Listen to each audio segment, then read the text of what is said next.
Hello and taking you to school with Dr. Tom Prichard. I am your co-host, JP John Poz. And with me today is the star of the show, the former WWE World Tag Team Champion, 8-time Smoky Mountain Wrestling Tag Team Champion, and one of the greatest trainers in the history of professional wrestling, the Doctor of Desire himself, Tom Prichard. Dr. Tom, how are you doing today, sir? Doing great, John. It's always a great day here in Knoxville, Tennessee. Beautiful weather. We're getting near to almost the end of summer, right? And we're starting up in August like this. Can't believe it's gone that fast, man. But it has. A lot of things have happened. A lot of things are going to happen. And a lot of things happening for us, which is really, really, really cool to look at. So doing great, as always. Every year I feel like the summer goes by faster and faster. Kind of sucks. Yeah, you know what? I didn't get that when I was a kid growing up either. I didn't understand why people kept saying, "Boy, it sure has gone by fast." And I thought, "Wow, I had a pretty good long summer." But it does go by faster and faster every year. And I'm just glad to still be here and be able to do something about it. Now, I know you wanted to say something about Michael P.S. Hayes and the Freebirds to start off the show. What do you have to say to the Freebirds? That they were a great tag team, one of the greatest draws as a team, something like that? Yeah, sure, of course. But let me start out by saying this. I met Michael in 1979 in one of my first, in fact, my very first trip to doing TV in New Orleans. And I believe it was New Orleans we went to, or yeah, it was New Orleans. We got done on a Friday night. I was still Paul Bosch's assistant at ringside. I had my first match in October, and now Boyd Pierce, the ring announcer and TV commentator for Bill Watts' Mid-South, Boyd would come into Houston to the ring announcing, live ring announcing, and then he would drive every Friday night from Houston all the way through to New Orleans, or it might have been Baton Rouge. One of the two. I don't remember where they did. They did their TV in a television studio. I know that much. Well, I follow Boyd all the way to, let's just say, New Orleans.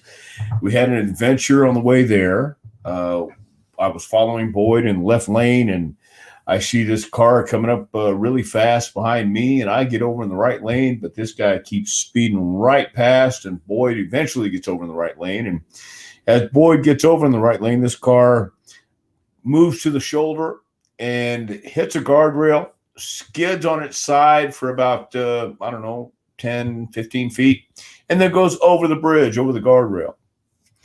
As that happened, and I've told this before, and this is the God's honest truth, this is exactly how I started my wrestling career, if you will, going to TV for at that time. Highway to Hell came on. I was listening to KLOL 101 in Houston, and they were in commercial, and all of a sudden this car happens up, and I'm watching them.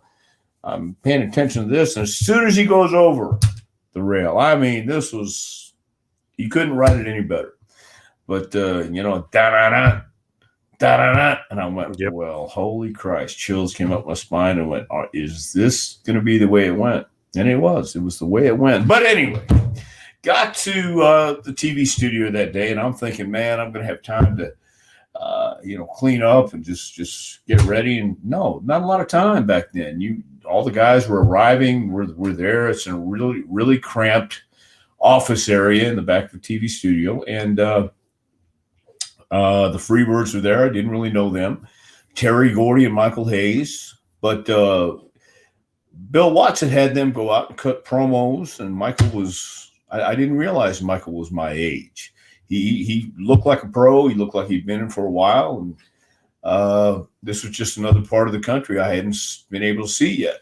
And I had my second match was with Lord Jonathan Boyd, and the third match was a tag match against the Freebirds, Michael and Terry, where Michael shoots me in, gives me the backdrop into Terry Gordy, and he fell back into a pile driver. That was their finish back then. Great finish, great look, great team. So, I've known Michael for many, many years. We hooked back up in Atlanta. Terry's always been Terry. Michael's always been Michael. They've always been great guys. A lot of fun. What you see on screen is pretty much what you see backstage too, in the cars, on the road. They were authentic, and Michael is still authentic. I've always thought he was a brilliant mind for professional wrestling. I always thought he had a great mind for finishes and angles and ideas, and his well never seems to go dry. He's always had something. If somebody needed an idea for a finish, a move, he was the guy who gave Austin the stunner, and I'm sure he helped with other finishes along the way. So, through the years, we've all made these promos and shoot interviews. At least I have, and sometimes I get wrapped up in telling stories, and I don't always realize, and I don't always care that these guys really don't know me that well, and they don't know when I'm telling a story or fabricating, embellishing, or flat out lying, or all three. Because I really I don't do that a lot. If it's a shoot interview, I'm going to give you what I believe happened at the time. My recollection may be different than everybody else's, but this is what I believe happened at the time. Therefore, it's my shoot. It's my story. If you don't like it, I'm sorry. Can't do anything about it. But so I've done a lot of them over the years. I don't know which one. I don't know which one got him best. But anyway, I got a text this past Wednesday from my good friend Michael Hayes, and we talk on occasion, but a lot of times they're so busy up there, I don't bother anybody. But Michael took the time out to text me and question me about one of my shoot interviews, and I'll basically read the meat of the text. It's watching one of your shoot interviews, and you said Rock and Roll at Midnight popped that Mid-South territory more than anyone in the last decade. I think there may have been this JYD Freebird program that might step on that opinion. And he writes, question mark. So I sent Michael back a very nice, cordial text and said I would take care of that. And I want to take care of this right now. And I want you, please, and anybody listening to this, to tag Michael Hayes in every piece of social media. I don't know. I know he has Twitter. I don't know if he has Facebook. Don't care if he has Instagram. But just whatever social media, so it gets back, even if the news sites can pick this up, to let Michael Hayes know. I have always considered the Freebirds one of the greatest tag teams in the world. They had the look, they had the size, they had all the elements to make them superstars. And I'm talking about just Terry and Michael right now. Michael has always been critiqued for not being the worker of the team. He was a talker, and Terry was a workhorse. But I got to tell you, I worked with Michael a few times, and I always enjoyed working with him. I always enjoyed his work. He's not going to be a technical wizard by any stretch of the imagination, but he didn't need to be. He was Michael P.S. Hayes, or as I like to call him sometimes, Michael B.S. Haynes. You can figure out what the BS stands for. But I love Michael, and I love Terry. They were great. They understood the business. They started so young, and by 20 years old, Michael Hayes was main eventing against the Junkyard Dog in the Louisiana Superdome, New Orleans Superdome. So, yes, they did great business. But I was speaking of that lull after the Freebirds left, after JYD had left. In came Bill Dundee as a booker. Watts had come to Tennessee. I was there when Bill Watts came to Tennessee. I had just arrived that very week. Surprised to see him there. But he was there. He was scouting talent. Jerry Jarrett and Jerry Lawler talk about the time going down to Louisiana and asking Bill about how he did things down there. And they changed that. They brought in young guys. Not that Michael and Terry weren't young, but they looked a lot older than they were. And they were a lot more mature, and they were in a different category than the Rock and Roll Express and the Midnight Express. With the Midnight, you had Cornette. That was a huge part of the personality and persona that the Midnight Express, Dennis Condrey and Bobby Eaton had. Not that Bobby and Dennis could not have gone in and done business like that by themselves, but you just add that element of Jim Cornette and the Rock and Roll Express, two young, pretty boy baby faces, young guys that really had that magnetism and that charisma and personality that was different than a Junkyard Dog or the Freebirds or the Bill Watts or the big bruising, mean-looking guys at the time. Because prior to Rock and Roll and Midnight coming in, it was all big guys. It was all badasses. It was all Jim Duggan, DiBiase, and Matt Bourne and guys like that. Nothing wrong with that. That's what wrestling was. But it was changing. The times were changing. And you have to give it to the Rock and Roll. You got to give it to Ricky Morton, Robert Gibson. You got to give it to Bobby Eaton, Dennis Condrey, and Jim Cornette for bringing a whole different audience. The young girls. When you have the girls coming to the shows, that's where you're going to find the young guys following. So that's what I was talking about, Michael, in case you do get this, which I certainly, I'm going to send it to you if nobody else does. But the Birds and JYD had a tremendous run. They did great business. No one's denying that. And I think Michael was kind of being funny there, but that gave me an idea, gave me just something to think about, because a lot of people don't remember who came before them. They think they were the pioneers who brought this all to light, and they're the reasons why people started watching wrestling. Well, in a sense, that's true, because you have your decades, you have your eras. And if you want to go all the way back into Texas, I was fortunate enough to work with Paul Bosch in his office, and I got to read about the history that Paul Bosch and Morris Siegel were a part of. They brought a guy named Whiskers Savage in probably the 40s or early 50s, but it was way before Johnny Valentine and Wahoo McDaniel were main eventing in Houston. And this guy did a tremendous business with Whisker Savage.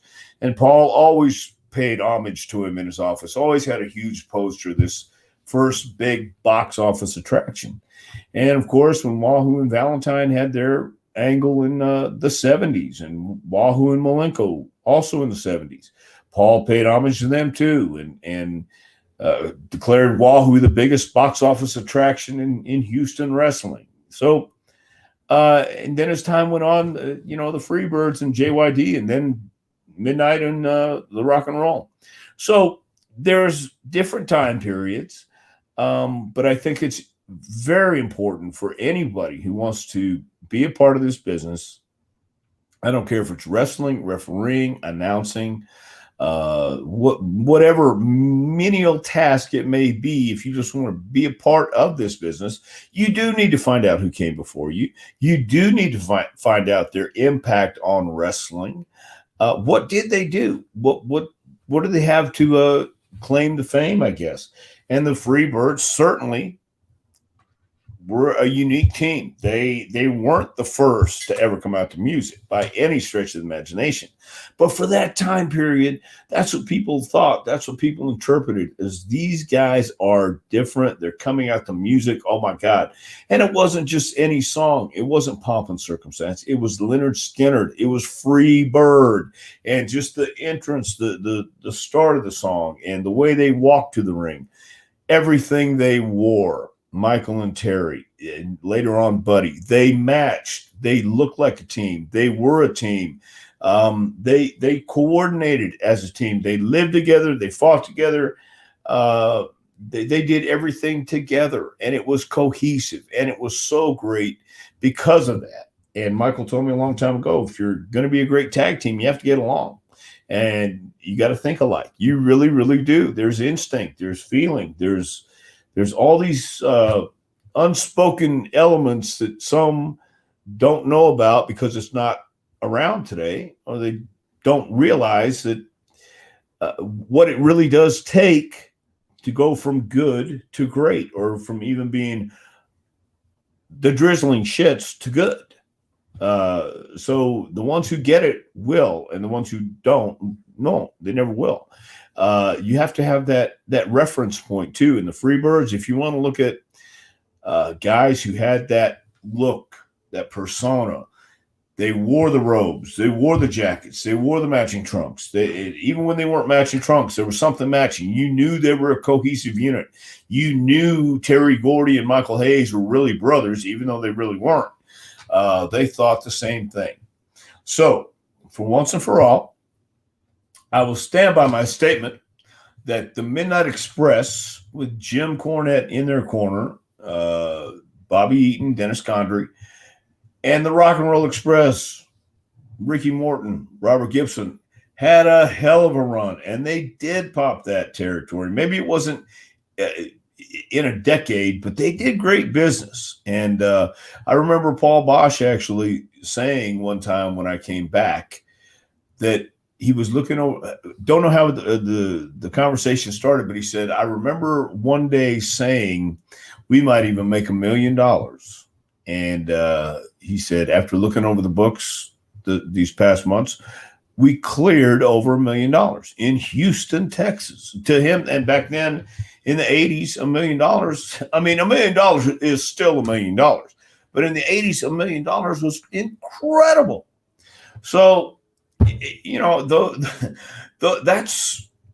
are the things that stuck in my mind and stick in my mind. And with all due respect to the Freebirds and, of course, Michael P.S. Hayes, who has a tremendous mind, always has for the business, always loved professional wrestling.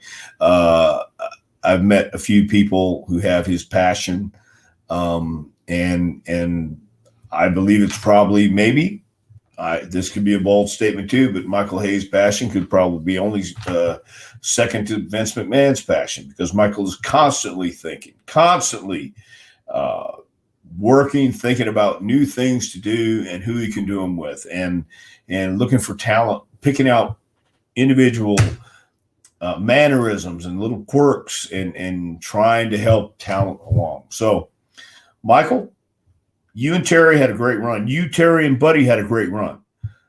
But the Rock and Roll Express and Midnights with Jim Cornette had a pretty damn good run too. So, all due respect, I meant no disrespect. And I still love you, Michael. So I just wanted that to be said, and we got it out there. Why the slight on the Freebirds, though? I don't get the slight there. What do you mean? I would never slight the Freebirds. Why did you say at first, though, why did you slight them? The original statement that he was referring to. I wasn't. I was never slighting Freebirds. I didn't even mention the Freebirds in my shoot interview, he said. That's what I mean. You were slighting them by not mentioning them at first. Oh, I see. Yeah. It could have been because we were talking about something at the time, and I could have been distracted by a shiny little object over here. I don't know. I really don't know why the Freebirds came. It wasn't a slight. It was just a slight. Well, let's go there. It was a slight memory part on my part, a brain fart, if you will. And I'll go that far. But I would never slight the Freebirds, because they certainly are. Look, there's you have to go by eras in this. This is what I'm saying, man. You know, I can remember so many great tag teams growing up. The Von Brauners and the Infernos come to mind, and they had great managers. They had great personas. They were not characters. They were who they were with the volume turned up.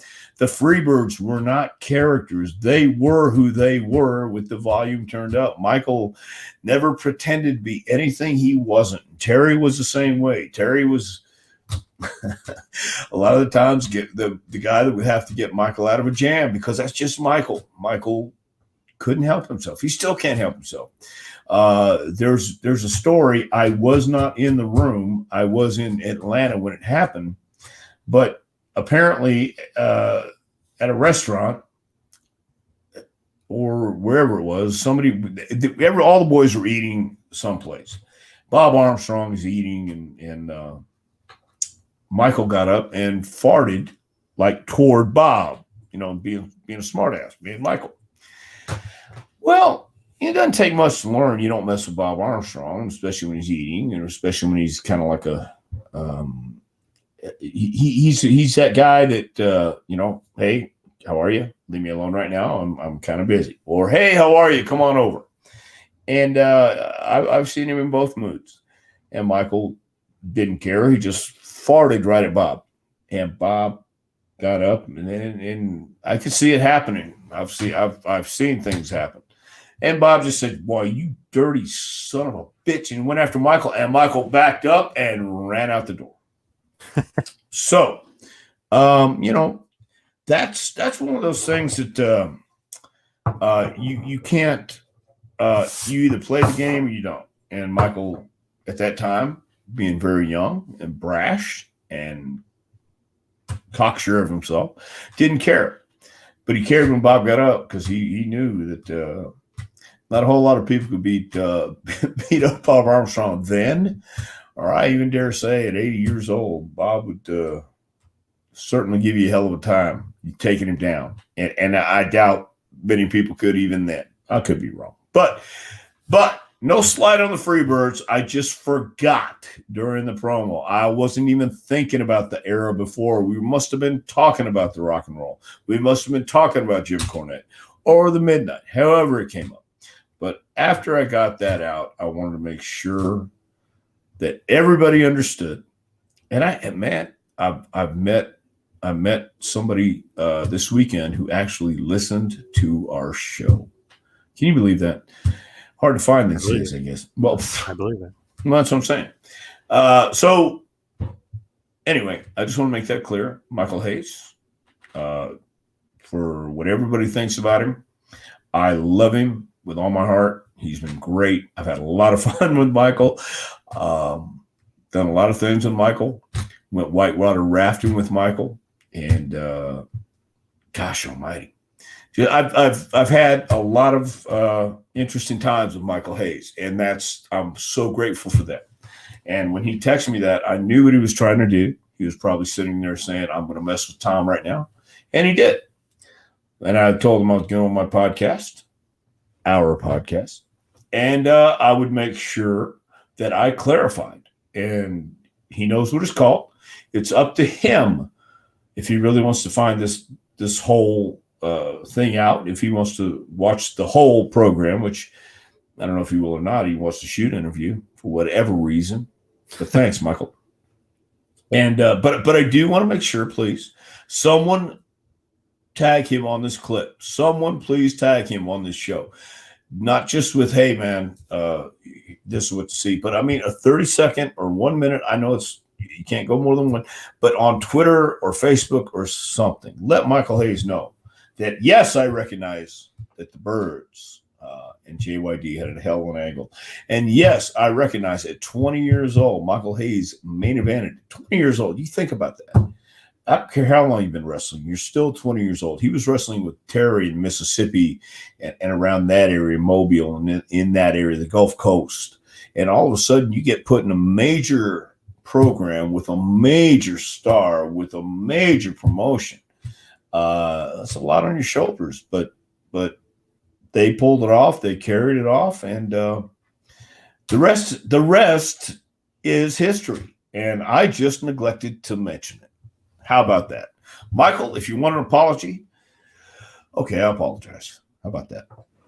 Where do you rank the Freebirds all-time greatest tag teams? Man, I got to tell you, it's got to be at least in the top 10. I would say the top 5, just for their originality, for their boldness, for going into Dallas and doing what they did with the Von Erichs. It was just synergy happening. You had 3 and 3, and the Freebird rule lives on today forever. Just their innovative style and their confidence in knowing who they were, and it wasn't a pretend thing. Michael was Michael. Michael wanted to be a singer. Michael wanted to play in a rock and roll band. Michael wanted to be what Chris Jericho became, I believe. And I know Michael is thrilled with people who succeed in that part of the entertainment business, because it's not easy. doing wrestling and being a rock and roll star and all that stuff. But, I give it to Michael for having the balls to go out and do it. Give it to anybody. Ricky Morton went out and had a few concerts, and I certainly couldn't do it, but that part of it with Michael and Ricky and whoever else did it, it was part of the gimmick that some people say, I don't know if I want to go out there and expose myself and show them I really can't sing.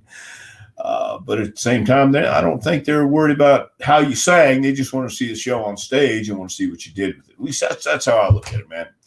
And I revert back to my favorite entertainer who couldn't carry a tune in a bucket, David Lee Roth. That's what Michael always reminded me of, was that guy who he was a great entertainer. He was a great party host.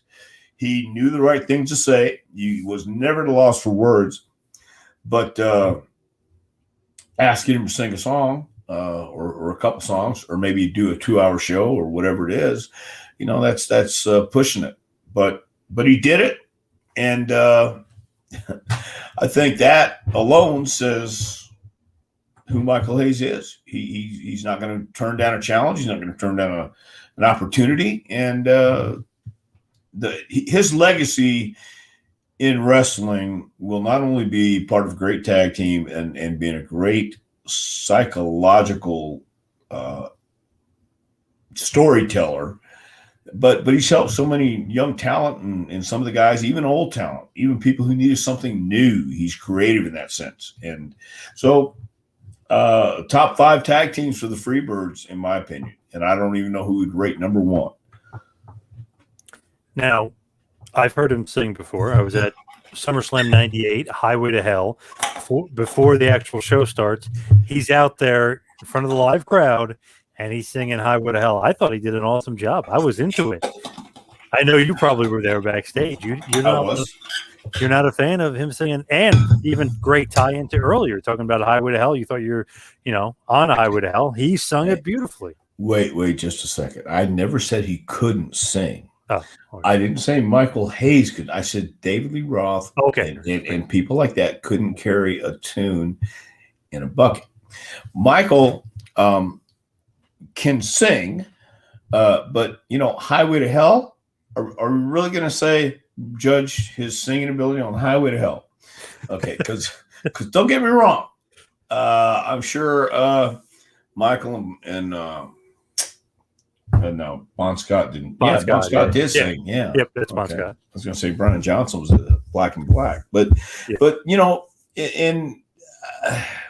that takes a lot of hard work too, to sing that at that octave, sing at that range. I couldn't do it. I couldn't do anything like that.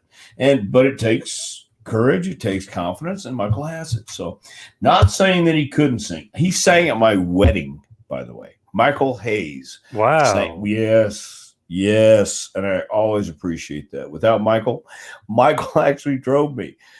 We were in Charlotte, North Carolina the night before I was supposed to get married, and it was a snowstorm. They shut the mountains down. Well, they're going to shut the mountains down. They shut the airport down. And I had to fly from Charlotte to Knoxville, cancel the flights, shut everything down. Michael says, and I had been up all night studying scripture. Right, of course. Yes, of course. And, I had just enough time to come from inside. I was outside on the crew bus and I had 15 minutes to go inside to get my stuff, jump in the shower, just, reading all night takes a lot out of you. And so we got there to the airport and Michael didn't skip a beat. So, let's run a car.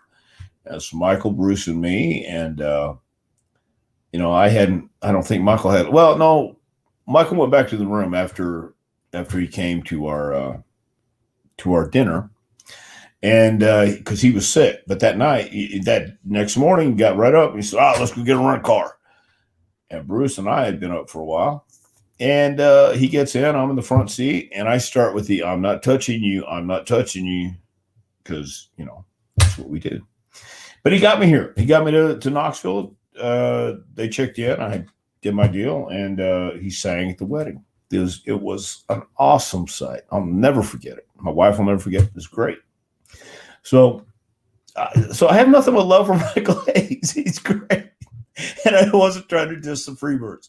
And I didn't say that he couldn't sing. He can sing. It's just certain songs that he should stay away from. And I'll just leave it at that. Let me see if I can just get you in trouble just for a second here. Try it. Go right ahead. You got the Rock and Roll Express. You got the Midnight Express. Sure. They got to be in the top 5. LOD, Road Warriors, got to be in the top 5. Me personally, I'd probably throw the Steiner Brothers in there because I love the Steiner Brothers. But what is the ranking? Who's one? Is the Midnight Express 1, 2, and the Freebirds are 5? Are the Freebirds ahead of the Midnight Express? What's the ranking? Or do you not rank? Well, how about this? So let's look at all the boxes you need to check. Do they look the part? Check. Rock and roll? Check. Yep. Midnight? Check. Can they perform in the ring? Of course. Well, check. All those teams you just mentioned. LOD, Steiners, of course. What's that intangible it factor? What is it? Do we talk about how much they drew? Overall houses, overall money they made? What's the criteria? For me, I think it boils down to it's not subjective, it's very objective. I mean, it's whatever you think, in your opinion, what a wrestling fan or any fan is looking for. So it boils down to business-wise, I guess. How do they draw for their company? What do they make for themselves? What outside ventures happen to them? So let's take it. Rock and roll is still wrestling today. Okay, Ricky's going to be 66 this year. Robert's 64, I guess. Still working, still going doing autographs, man. Their legacy is pretty well solid, no doubt. Yeah. The Midnight Express. You had Bobby, Dennis, and Dennis left for a while. You had Stan Lane, which they did not skip a beat. And Jim Cornette was a huge, huge part of being the straw that stirred the drink. He was more than the straw. He was the guy. He was had a lot of influence, had a lot of ideas, had a lot of great ideas. And then you have the third team. Who was our third team? That was at Midnight Rock and Roll and the Freebirds. Okay, then you had Steiner's number 4. And then LOD. And Road Warriors if they're in there, yeah. And Road Warriors, probably the Heavenly Bodies, of course. Heavenly Bodies. Okay, I'm not that delusional. But here we go. They were awesome, though. Come on. Oh, yeah, of course they were. Yes. Now, where do they put the Body Donnas in? No, let's not even go there. Oh. Okay, yeah, thank you. All right, but the point is, Michael Hayes is still an influential part of WWE as the team. He's still an influential part on the talent that comes in. Hunter loves him. He's in very well. He's done very well. He works his ass off. They all work, regardless of what everybody thinks they do up in Titan. I know they're working their asses off, and it's not always fun and games. It really is a hard gig, and you don't realize that until you actually live it or find out about it. And even today, you talk about people real quick, not to go off track, but people talk about changing the scripts or changing the run sheet, 5 minutes or during the show or things like that. They had Saturday Night Live writers who had the whole week to write the show, kind of like Raw and SmackDown, live shows. And if they changed anything on a Thursday, they all panicked. They're not panicked, but I mean, it was a panic, and they had to go in and do it on Friday. And so a major TV or entertainment company, it sounds glamorous, but there's long hours and there's a lot of things that people don't see. They only hear about the stuff they want to hear about. They don't delve into the other intangible parts that'll happen. And Michael's been a part of that for so long. So the legacy and all the things that go along with it, where does it fit? The Road Warriors were impactful, no doubt, but they deserve definitely be in the top 10. Do the Freebirds, who gets number 1? Who made more money? Who drew more money? And that's I haven't looked at that. I just was in my shoot interview, obviously I neglected the JYD and the Freebird thing, but that'd be interesting to look up. So the Rock and Roll Express, Midnight certainly up there, Freebird certainly up there. You talk about great tag teams, and then you have people. Does that negate Stevens and Bockwinkel? Does that negate Miguel Perez and Rocca in the Garden? The Grahams, Dr. Jerry and Eddie. Does that negate all those guys because we've all forgot about them? I haven't forgot about them. People who love the business, who studied the business, who are historians of the business, they know about them. But the problem is time fades their legacy and their memory because we don't keep talking about them. The great thing about some of this stuff today is we still keep talking about Dusty Rhodes. You're going to talk about Ric Flair for the next 20 years probably and compare people. But it really does go by eras. And that's why when people say who's the greatest world champion, well, I would have to say in the 70s, it was Dory Funk or Jack Briscoe. Then you got Harley Race. And then where do we go from there? I remember Harley real quick telling me I was going to make sure I got number 7 or got number 8 because he wanted to be 2 times ahead of Lou Thez. Lou was from St. Louis, and there was that rivalry, obviously, the great respect. But Thez won it 6 times, the NWA title 6 times. Harley wanted to make sure he got not just 7, but he got 8. He won it 2 more times than Lou Thez. And all of a sudden, here comes Ric Flair and John Cena with 16 and 15, and all this is it, all these stats that keep going on and on and on. So we can look back, but I think it all goes back to everybody's memory. As a fan, it's just what you liked and what you saw. And as not only a fan, but somebody being in the business, the Freebirds, I got to say, were certainly one of the most colorful, innovative, and flat out entertaining tag teams I had ever seen. And I'm going to talk about that. I just saw Michael and Terry for the first few years. And then when Buddy came on, it was perfect because Buddy knew his spot. Michael knew his spot. And Terry was the guy. Terry was the guy to come in and clean up anything they might have messed up. What I mean by that is if they were talking and running their mouth or they were getting their ass kicked, it was Terry going to come in and be the equalizer. So it fit, and it was that lightning bolt that hit, and it's hit before in the business, but those guys had the opportunity to live it too. So as far as first 5, shoot, I don't know. I'm not even going to go there. I'm not going to even have it recorded. How about that? Nice. I was trying to get you in trouble there. I knew you. I know exactly. Get another text message headed your way. Yeah. No, I hope I do. I love talking to Michael.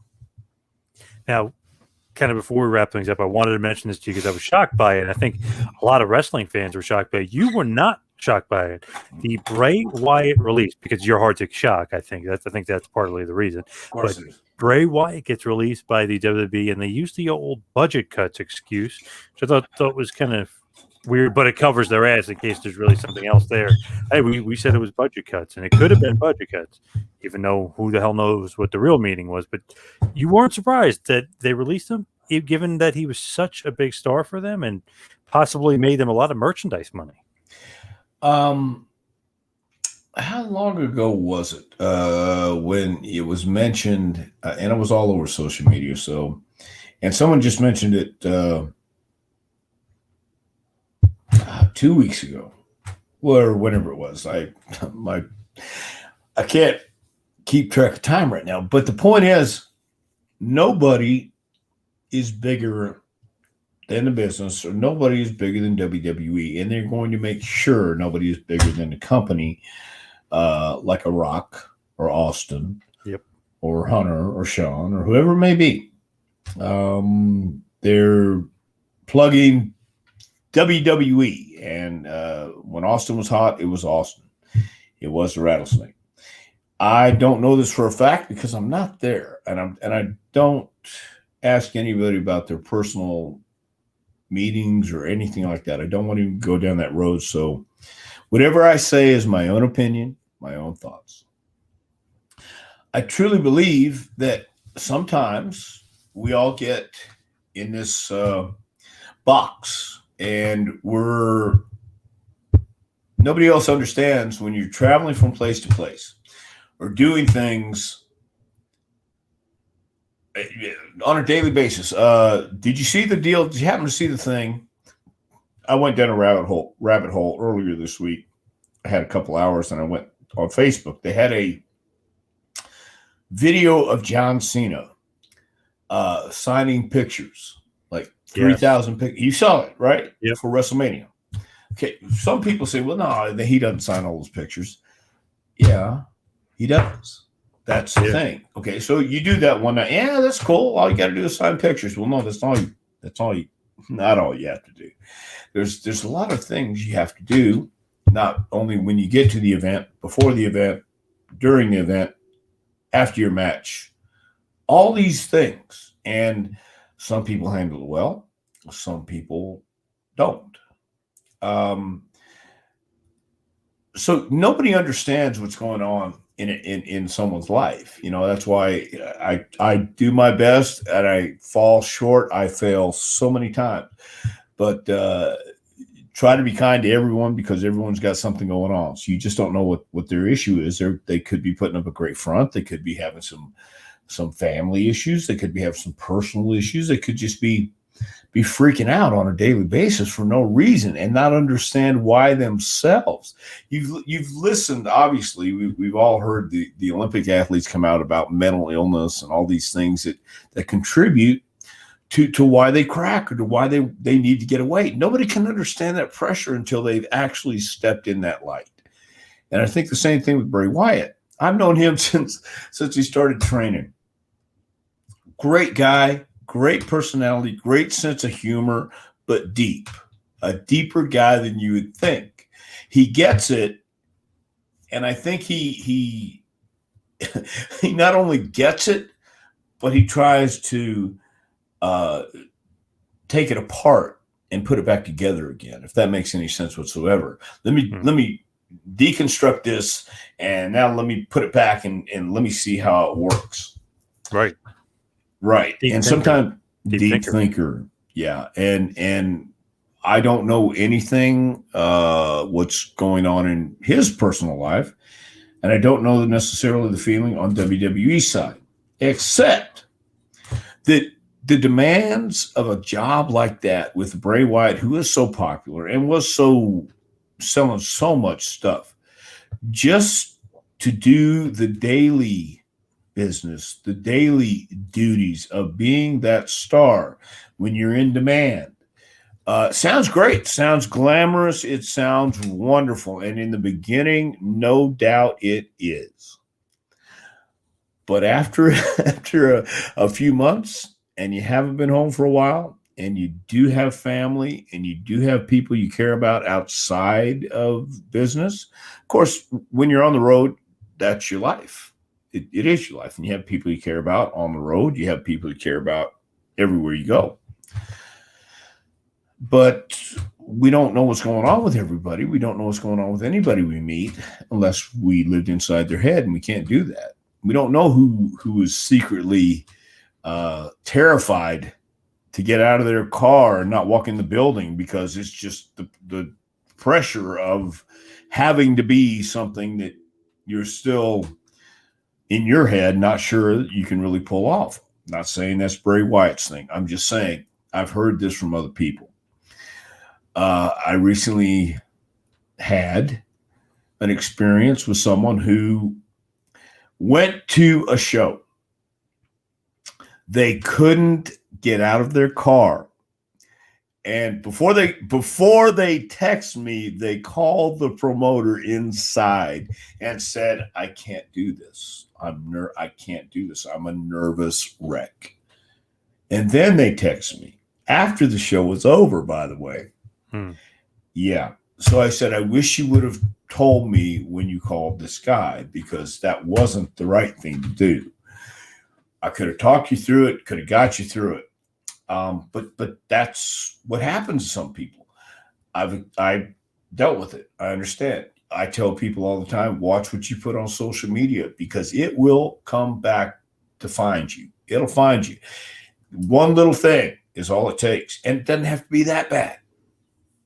And some people, and a lot of people don't want to live like that. So, I don't want to be told what to do. I understand. I didn't want to be told what to do. That's not how the entertainment business works. It really is a team. And so bottom line is this: with Bray Wyatt, I don't know what happened. I can only assume if it was budget cuts, okay. If it was mutual, okay. Right. But none of us were there. None of us know. So we can speculate and we can, I don't think anybody who wrote about what John said was on the phone with John and Bray Wyatt. So wherever they got the information, they got it from somewhere. Could have been WWE, could have been Bray himself. I don't know. But it doesn't surprise me because the business has changed so much and it continues to change. I do believe, I've said this for a long time, it will swing back because we're all the way over here now. It's got to come back to something because that's the way it is. It's cyclical. People don't want to hear it cyclical, but it is cyclical. It goes in its ups and downs. We're waiting for the next guy, girl to come along and just capture that magic again. But while some people say that will never happen, we'll never go back to the Attitude Era, we'll never go back to the Golden Era, we'll never go back to all these things that made wrestling so popular and so great. You got to remember, there's new kids coming up all the time, and we don't know what's going to be hot. We don't know what's going to catch fire with these kids or these people coming along. We don't know the next star. We don't know that next person who's going to capture everybody's imagination and get people talking about wrestling again or about how great the program is. So I think it's a matter of time. I don't know that it will ever come back to the way I felt about wrestling, where people are that passionate about it and holding signs and wanting to fight somebody because of a match or what they did in the match. I don't know if it'll go that far. But if you have somebody on TV or on whatever media you watch that captivates you, that draws you in, that understands that charisma, magnetism, and having a message is what people want to see. People want to hear. People want to be entertained. People want to be led somewhere. People want to be taken away in a movie. When you're watching a movie, you don't want to sit here and remember and think about all the special effects. You want to get lost in it. And the more real it looks, the better it is. And the more authentic they are, the better it is. I'm not a big Star Wars fan, but I know people who are. And if you can get lost in that, why can't you get lost in wrestling? Because people don't treat it the same way. The guys in the business today think it's all phony, and all we got to do is do our phony high spot stuff because everybody wants to see me do my flippy shit. No, not really. Not everybody wants to see your flippy shit, because if they did, then you'd have more than 1 million. You'd have more than 2 million watching, because that ain't everybody. I think there's over 300 million in the U.S. alone, whatever it is. And worldwide, I'm not sure how many people live on this earth, but they're not watching right now. There's got to be something. There's got to be. And whoever comes along and finds that magic egg or that golden goose, whatever it is, it's got to be somebody out there, however long it takes, to erase this taste from everybody's mouth. I do remember in the 50s when it was high, and then it went down, and the 60s was here, and then you went 70s up. So I've seen it go up and down. Different time, different culture, different era. But where there's a will, there's a way, and what's possible is done. What's impossible will be done. I just truly believe if there's somebody out there who has that much confidence, that much talent, that much something special, and you don't know what that is until it just tunes in and somebody zones in on it, and you bring your masses back. I know I'm talking crazy, but that could be it, and it could be nothing like what's going to happen. So it's a crazy time right now. You know, you're right. It is a crazy time. Bray Wyatt, not saying he could never come back. I mean, if it's budget cuts. Right. You can come back. Yeah. let's see what happens. So that's what I think. That's why I wasn't really shocked, because anything can happen right now. Anything. And I think that's a great stopping point. And we'll talk about your book, A Pro Wrestling Curriculum, Advice, Suggestions, and Stories to Help the Aspiring Pro get to the next level. Where can the fans get this awesome? John, I'm glad you asked me that, because you can get that awesome book at jpwrestlingacademy.com. You can also find out about our next session beginning in, I believe it's September. Actually, you know what? I've had a long weekend, and I can tell you about that too before we leave real quick, because I know you want to get out of here. But actually, October 4th through December 10th is our last session for 2021. That's a 10-week course, and you can find out all about that and get the book at jpwrestlingacademy.com. Also, go to prowrestlingtees.com. Check out the Dr. Tom store. Also, check out the JPWA store. Of course, that is prowrestlingtees.com. You can follow me on Twitter and Instagram at Two Man Power Trip. You can follow Dr. Tom at Dr. Tom Prichard on Twitter. And check out my website, tmptempire.com. Dr. Tom, what else you got going on? Well, I tell you, we just had a really cool thing happen this weekend. We had a band by a couple guys who are a couple guys. They call themselves K-Fabe, and they shot a video at JPWA this weekend. Had a blast with them. I told them that we'd put them on our website, and when their video comes out, we'll plug it and let them know, because they're just some guys who love the business and having a good time with it. They want to use the JPWA as a backdrop for them. And I said, by all means, man. So look for that coming up, next couple months. We'll let everybody know about that, where they can see these guys. And it's thrash metal, so you got to be kind of a niche audience, I think. But we had a lot of fun. We have a camp coming up, too, real quick. Let me mention this for IWF in New Jersey. The shows will be August 21st and 22nd in Nutley, New Jersey. We will have some information on that on jpwrestlingacademy.com and also on our Facebook page at Jacob Prichard Wrestling Academy. That's for Michael Cammett, the Golden Boy, who passed away not too long ago, and Kevin Knight and the guys at the IWF are doing a great thing by honoring him that night. August 21st and 22nd. We're also having a seminar along with Mike Hollow and myself up in Nutley that weekend as well. So check that out. And we will have more information on our JP Wrestling Academy website. Nice. Good stuff, as always, Dr. Tom. Thank you, everybody out there, for listening. And we'll be right back here next week for a little Take You to School with Dr. Tom Prichard. See you next week, folks.